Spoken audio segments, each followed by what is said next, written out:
चल माँ जल्दी से, मैंने सब तैयारी कर ली, जो सामान तुझे बांधना है बांध ले। माँ कभी मकान को देखती है, कभी बेटे को देखती है।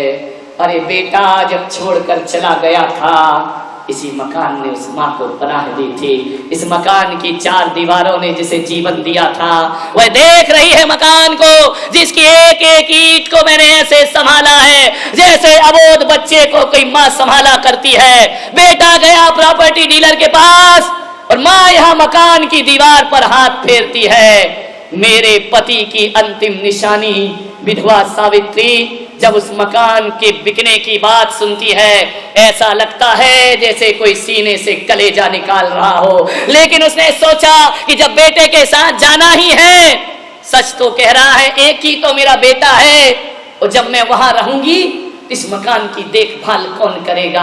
आनंद फानन में औने पौने दाम में मकान बेच दिया गया, जितना पैसा मिला ले लिया, रजिस्ट्री कर दी गई दूसरे के नाम। अब माँ ने कहा चल बेटा मैं एक बात तो बता, मेरा पोता कितना बड़ा हो गया।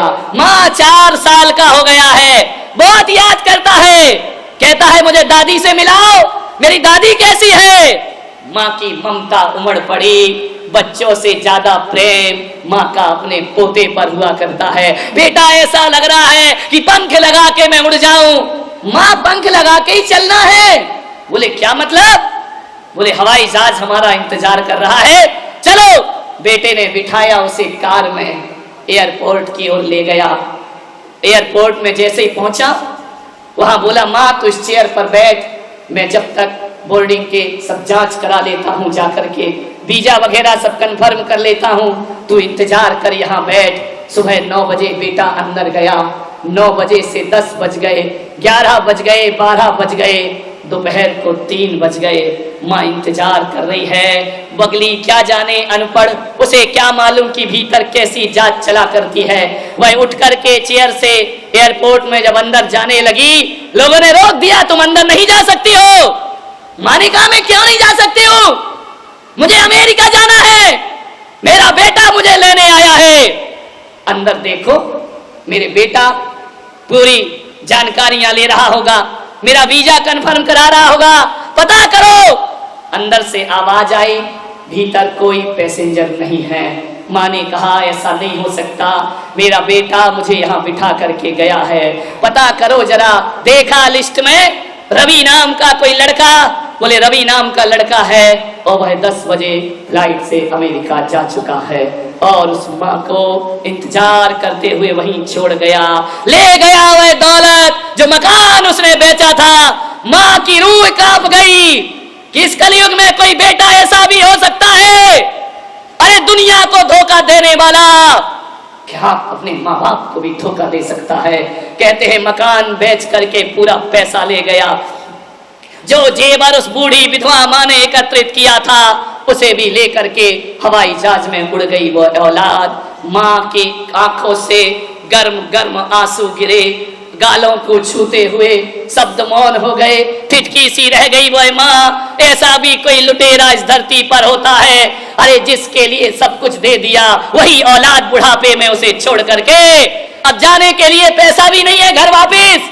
पैदल पैदल पहुंचती है घर में, और जैसे ही घर में पहुंची रात घिर आई। उस माँ ने देखा कि घर पर तो ताला डला है, मालिक कोई और हो गया इस घर का। अपने ही घर को देखती है कातर निगाहों से। ऐसी भी औलाद इस दुनिया में पैदा हो चुकी है मान्यवर, जो अपने माँ बाप को नहीं बल्कि उनकी दौलत से प्यार किया करते हैं। ऐसी भी औलाद है जो माँ बाप की कीमत नहीं करते हैं। कैसे करेंगे ये माँ बाप की पूजा? ध्यान रखिए, विचार करिए। सारी रात बैठी है चबूतरे पर, देखती है कि सुबह से भोजन कराया मैंने उसे, कितना इंतजार किया, कितने ख्वाब उस बेटे ने दिखाए, बार बार देख रही है। और कहते हैं उस रात अपने ही घर के चबूतरे में वह गुजारा करती है, रात वहीं सोती है। और ऐसी भी एक कहानी कहती है कि वह माँ विगत 6 महीने से उसी चबूतरे पर रात गुजार रही है। मकान मालिक ने कहा कि माँ तू छोड़ना अब क्यों आती है इस घर में, इस घर को मैंने ले लिया है। वह माँ कहती है अरे तेरी व्यवस्था हम कहीं और करा देते हैं। उसने कहा नहीं, मैं मरूंगी जीऊंगी इसी चबूतरे पर, क्योंकि मुझे विश्वास है कि एक दिन मेरा बेटा लौट कर जरूर वापस आएगा। इसी आस में मैं यहाँ पर जीती रहूंगी। बस मुझे कुछ नहीं चाहिए, इसी चबूतरे पर सोने दो, इसी चबूतरे पर रहने दो। कहते हैं उस मकान मालिक ने उस माँ की बाहों को थामा और कहा कि माँ तू चबूतरे में नहीं रहेगी, इतने सारे कमरे यहाँ हैं, एक कमरा में तेरे नाम करता हूँ। विचार करिए, कभी कभी अपनों में वो नहीं मिलता जो परायों में प्राप्त हुआ करता है। अपनी ही औलाद वो सुख नहीं दे पाती। जैसे ही उस मकान मालिक ने उसे पकड़ा, उसकी बाहों को अपने हाथों में लिया, उसे ऐसा लगा, इतनी जोर से उस बूढ़ी माँ ने उसके हाथ पकड़े कि जिसे चलना सिखाया वो छोड़ के चला गया। ऐसा पहली बार लगा कि परायों के भीतर भी कोई ना कोई दिल तो हुआ करता है, धड़कता हुआ। उसने कहा कि माँ एक कमरा ही नहीं, पूरा घर तेरा है। तेरा बेटा धोखा दे गया तो दे गया, अभी इस हिंदुस्तान से श्रवण कुमार मरे नहीं हैं, वो आज भी जीवित हुआ करते हैं। किस कृष्ण की पूजा करते हो, किस राम की पूजा करते हो, किस महावीर की आराधना करते हो? अरे कृष्ण को पूजने वालों, एक बात ध्यान रखना, कृष्ण तो ऐसी महान आत्मा नारायण इस धरती पर हुए जिन्होंने एक माँ को नहीं बल्कि 2 माँ को पूरे जीवन का संन्यास सम्मान सौंप दिया करते हैं। जगत में सिरमौर बना दिया। उन्होंने दुनिया से कहा कि जन्म देने वाली ही माँ माँ नहीं होती है, कोई पालने वाली यशोदा भी जगत जननी कहलाया करती है। ध्यान रखें, क्या करते हैं हम अपने घरों में? मान्यवर, कैसा हमारा घरों के वातावरण बन रहे हैं। मुझे बहुत पीड़ा होती है जब कोई बूढ़े माँ बाप मेरे सामने आंसू बहाते आते हैं। वह कहते हैं कि हमारी औलाद हमें पूछती नहीं है। मान्यवर, औलाद ना हो तो यही दुख होता है कि हमको संतान नहीं है, लेकिन संतान होने के बाद जब संतान उपेक्षा करती है, इससे बड़ा दुख दुनिया में कोई दूसरा नहीं। माँ बाप को जीवन में 2 बार दुख होता है। पहली बार तो जब बेटी घर छोड़ती है, तब पत्थर दिल बाप के सीने में भी आंसुओं की धारा बह जाया करती है। डोली पर जब बेटी बैठती है तो माँ बाप की छाती फटती है। और दूसरी बार दुख तब होता है जब अपनी ही औलाद, अपना बेटा मुंह मोड़ता है, तो माँ बाप के जीवन में इससे बड़ा दुख कोई दूसरा। क्या करते हैं हम लोग? जब हम छोटे थे, हमसे खाते पीते नहीं बनता था तो माँ बाप हमारा संरक्षण करते थे। सोचिए, आज के युवाओं से कह रहा हूं कि जब वो बूढ़े हो जाए और उनसे खाते पीते ना बने, तो क्या आपका फर्ज नहीं कि अपने माँ बाप का संरक्षण करो, अपने माँ बाप के ऋणों को अदा कर सको? महादेव ने कहा, मांग क्या मन्नत मांगता है? बोले बाबा इतना परेशान हो गया हूं, इतना परेशान हो गया हूं, अब एक ही मन्नत मांगता हूं, मुझे शादीशुदा से कुंवारा कर दो वापिस। भोलेनाथ ने देखा, शादीशुदा से फिर से कुंवारा कर दूं वापिस। भोलेनाथ ने कहा, निकल यहां से बाहर। अरे बोले बाबा ये कैसी बात है कि आप मुझे बाहर निकाल रहे हो, मेरी मन्नत पूरी करो। भोलेनाथ ने कहा कि मैं मन्नत तो पूरी कर लूंगा, लेकिन पागल है तू, मन्नत नहीं तू जन्नत मांग रहा है। जन्नत में तुझे शादीशुदा को कुंवारा कर दो, ये मन्नत नहीं, ये जन्नत की डिमांड हुआ। ध्यान रखना, तुम्हारा घर जन्नत बन सकता है, इसमें कोई भी डाउट नहीं है। थोड़ी सी समझदारी अपने अंदर रखिए, समझदारी आ गई तो घर को जन्नत बनने में ज्यादा देर नहीं लगा करती है। ध्यान रखें। मान्यवर, आपसे निवेदन है,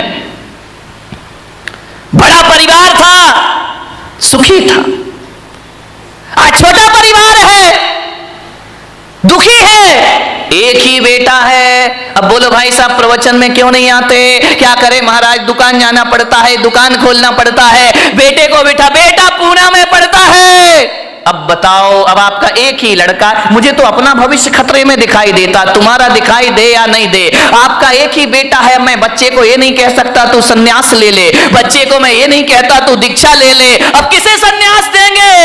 तुम्हारा सहारा तो एक ही है। पहले 4 बच्चे होते थे, 5 बच्चे होते थे, एक बच्चा दुकान संभाल लेता था, पिताजी समाज संभाल लिया करते थे, कोई मंदिर संभाल लिया करता था। अब तो हमारे यहां संभालने वाला कोई नहीं। अब तो घर नौकरों के हवाले हमारे हो गए हैं, और दुकान जो हो गई है वह पार्टनरशिप में चला करती है। घर के बच्चे ही नहीं है, बहुत बड़ी बड़ी फैक्ट्री बन जाती है, और बच्चा अमेरिका में जाके पढ़ता है, वापिस लौट के नहीं आता।